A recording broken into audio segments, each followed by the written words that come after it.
এই জন্য সম্পদকে মূল্যায়ন করা, রিজিক আল্লাহ পাক দিয়েছেন বলেই সব যে ঢেলে দিতে হবে, এটা ভালো না, এই কাজটা ঠিক না। আল্লাহ পাক আজকে আপনাকে হয়তো 1 কোটি টাকা দিয়েছেন, কালকে আল্লাহ না করুক 1000 টাকার জন্য মানুষের কাছে হাত পাততে বাধ্য করতে পারেন আল্লাহ পাক। এমনও কিন্তু দিন আসতে পারে, দিন সবসময় সমান থাকে না। আজকে আপনার কাছে 1 কোটি টাকা আছে, কিছু মনে হচ্ছে না, কালকে কে জানে আল্লাহ না করুক যে 1000 টাকা কারো কাছে চাইতে হচ্ছে, 1000 টাকার জন্য ঠেকে গেছেন, হতে পারে না? তো রিজিককে মানুষ তাজিম না করলে রিজিক দূরে চলে যায়। দুটো বিষয় খেয়াল রাখবেন, দুটো বিষয়। এক হচ্ছে মাঝে মাঝে মনের মধ্যে কিছু আমল করার ইচ্ছা আসে না? মনে হলো যে আচ্ছা একটু 10টা আয়াত পড়ি, মনে আসে না মাঝে মাঝে? এমন মনে হয় না? ওই সময় এই যে মনের মধ্যে যে এই ইরাদাটা জাগ্রত হওয়া, এটাকে আমরা বলি ওয়ারিদ।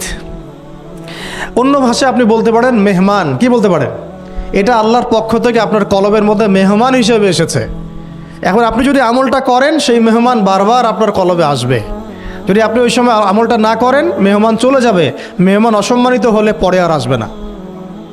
একইভাবে রিজিক আল্লাহ পাক দিয়েছেন, এর তাজিম যদি করতে পারেন রিজিক বেশি আসবে। রিজিকের তাজিম সম্মান করতে না পারলে রিজিক আসবে না, বেশি কমে যাবে। উসমান রাদিয়াল্লাহু আনহু সবচেয়ে ধনী ছিলেন না? কেন জানেন? কেন? এটা কি জানেন কেন ধনী ছিলেন? একে তো তিনি প্রচুর দান সদকা করতেন, এটা তো আপনারা জানেনই।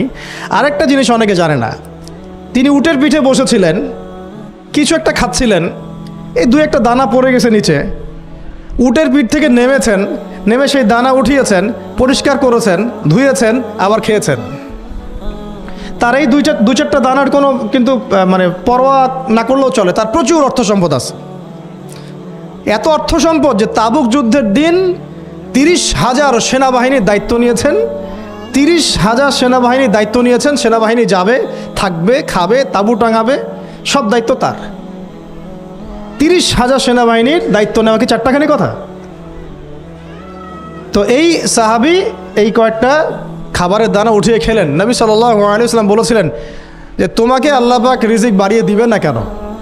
তুমি রিজিকের যে তাজিম, যে সম্মান তুমি করো, এর বদৌলতে আল্লাহ পাক তোমাকে বেহিসাব রিজিক দিবেন ইনশাআল্লাহ।